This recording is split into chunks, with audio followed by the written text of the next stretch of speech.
कैले बाजे मोरोले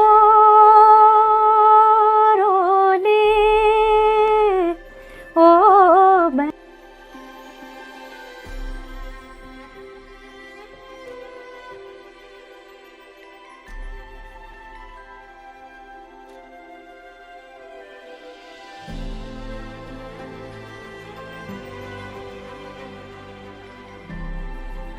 नमस्कार दोस्तों, एक बार फिर से आपका स्वागत है मेरे प्रोग्राम एक और वार्तालाप।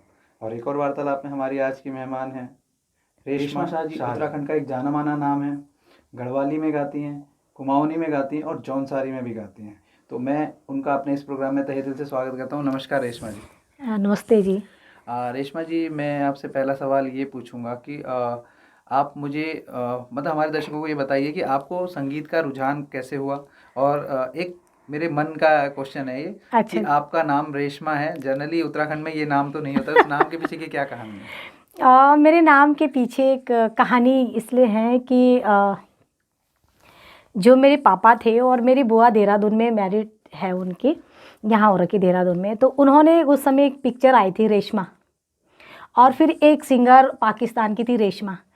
तो खास करके कि हम हैं 5 बहनें, सबसे बड़े मेरे भाई हैं और 4 तो घर में थी। मेरे पापा गांव के सियाणे थे, मतलब ज़मीन जायदाद वाले। तो उन्होंने कहा हमें दूसरा बेटा चाहिए।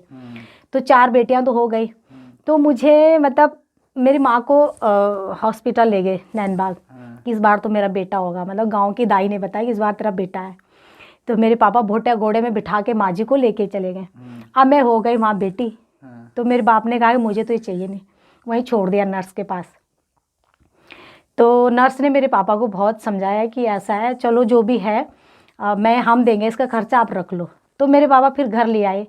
तो उन्होंने जो पिक्चर देखी, उन्होंने कहा मैं बहुत छोटे में बहुत खूबसूरत थी और मेरी आंखें थोड़ा भूरी थी।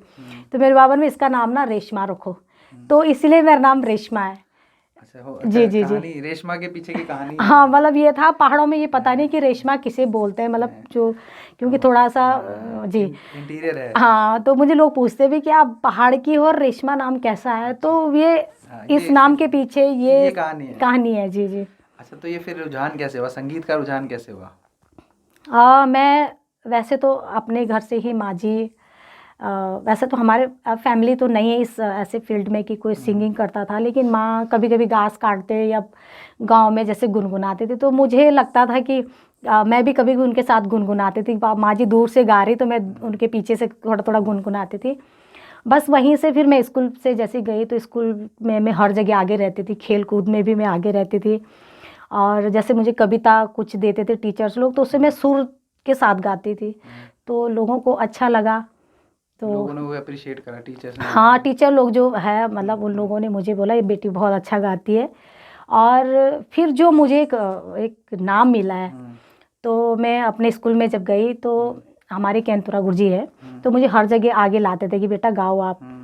तो मेरी जो फर्स्ट रिकॉर्डिंग हुई, जब मेरी आवाज़ को सुना है, मुझे बहुत इनाम मिलता था। तो मेरी रिकॉर्डिंग उस ज़माने तो हम स्टूडियो क्या जानते थे, एक टेप रिकॉर्ड होता था और छानी में रिकॉर्डिंग हुई। अच्छा। तो उसे जो रिकॉर्डिंग करे वो मोहनलाल निराला जी हमारे नैनबाग से हैं। वो मुंबई से आए, तो उनके पास एक टेप रिकॉर्ड था। उन्होंने मेरी रिकॉर्डिंग उसमें करी और छानी में बैठ के। अच्छा। बल्कि म्यूजिक उसमें संजय कुमोला जी ने दिया उस जमाने। अच्छा, संजय कुमोला। हाँ जी। तो मैं स्कूल से गए अपने ड्रेस में कि रेशमा आजा, ये गाना गाना है आपको। तो मैंने वहाँ सबसे पहले गाना गाया। जी। तो उन्होंने ही मेरी जो रिकॉर्डिंग करी, मोहनलाल निराला जी बड़े भाई हैं, उन्होंने मेरी रिकॉर्डिंग करवाई। और वो गाना इतने हिट हुए ज़माने कि मैं बता नहीं, मुझे बोलते कि अरे, वो लोग सोचते थे कि अरे बहुत बड़ी होगी उस सिंगर। और मैं जब लोग मुझे देखते पीठ में बसता, अरे ये छोटी सी लड़की। तो इस तरह से मेरा एक। अच्छा, तो वो गाना जो था वो क्या था, अगर आप हमारे दर्शकों को सुनाना चाहेंगे तो? वो गाना था एक जो मैंने पहले गाना जो मैंने गाया, गाउँ गाउँ आइरहेसी टके मैला पर्दा नबाड्ने, गाउँ गाउँ आइरहेसी टके मैला पर्दा नबाड्ने, तब महिला का वो आया था प्रधान बनने का। अच्छा। तो मैंने ऐसे ही कुछ लिखा था स्कूल के लिए, अच्छा। वो मैंने वहाँ गा दिया। तो ये गाना बहुत पॉपुलर रहा। रेशमा जी, ये तो बात होगी कि आपने गाना गाया, वो हिट हो गया जी, और जी। आपके टीचर्स आपको अप्रिशिएट करते थे। जी, जी। तो यहाँ पे मैं वो सवाल आपसे ये पूछना चाहूँगा कि वो पिताजी का क्या रिएक्शन था जो आपको नर्स के पास छोड़ रहे थे उस टाइम पे जब आपका गाना हिट हो रहा था? मेरे पापा जब मतलब मेरा गाना जब आया, हर जगह हर गाड़ियों में मेरे गाने चलते थे, तो मेरे पापा बोलते थे कि मैं कितना भाग्यशाली हूँ, अब जिस बेटी को मैं नहीं चाहता था कि मेरे को बेटी नहीं चाहिए, आज वो बेटी मुझे एक नाम दे रही। तब लोग पूछते थे कि अरे आपकी बेटी है, तो मेरे पापा बहुत खुश होते थे। तो मेरे पापा ये बोलते थे कि कभी अपने बेटियों को ऐसा मत सोचो कि ये बेटी है और इसको ना चाहे। मेरे को सबसे ज़्यादा प्यार मुझे करते थे मेरे पापा।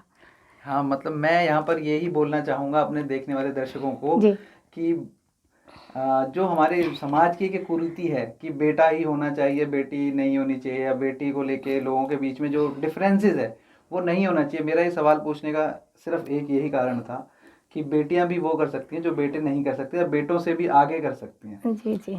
तो रेशमा जी, ये तो बहुत अच्छी बात है कि आपके थैंक डैडी यू। ने आपको अप्रिशिएट करा। जी, जी। तो फिर उसके बाद जैसे ये गाना आपने गा दिया, उसके बाद फिर आपका सफ़र आगे कैसे बढ़ा?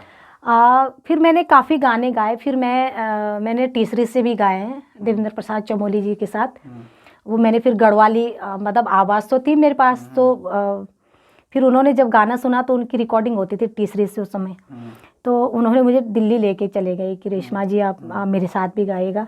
तो मैंने तीसरी से 2-3 रिकॉर्डिंग वहाँ से 2-3 कैसेट, जब मैं तो कैसेट होते थे, छोटी थी मैं जबकि, और फिर मैंने गाना गाया था।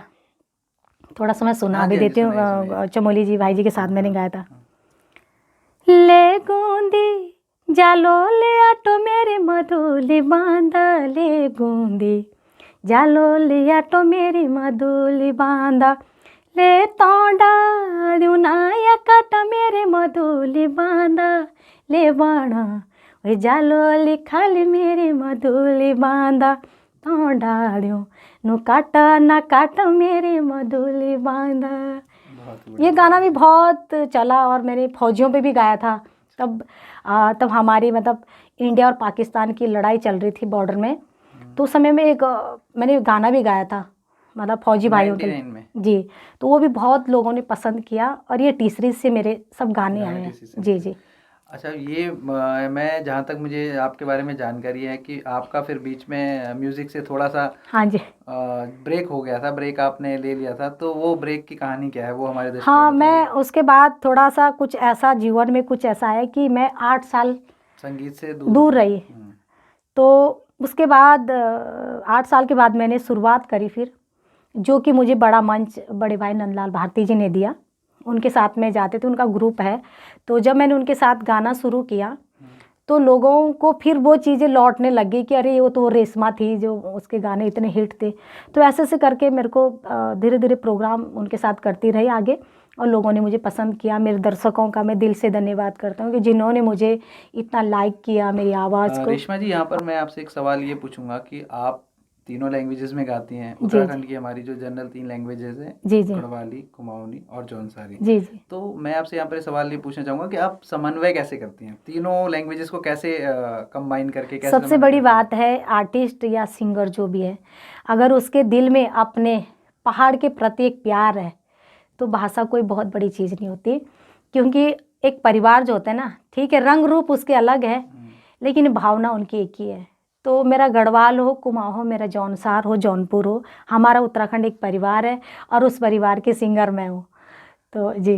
तो उसमें मतलब कैसे आप वो करती हैं, मतलब यानी जैसे लैंग्वेजेस समझने में आप को, जैसे कोई, जैसे मैं अगर फॉर एग्जांपल मैं बोलूँ कि मैं कुमाऊनी हूँ, जी। तो मेरे को गढ़वाली लैंग्वेज समझ में नहीं आती, मतलब थोड़ा बहुत समझ में आती है पर वैसे समझ में नहीं अच्छा, आती। मैं उस तरीके से बोल रहा हूँ कि क्योंकि किसी भी गाने को गाने के लिए आपको उसका भाव समझना पड़ता है। जी, जी। नहीं, मेरे जब मैं मतलब जब मेरे मार्केट में काफ़ी लोगों ने मेरे गाने पसंद किए तो मुझे कुमाऊं से काफ़ी डिमांड आने लग गए।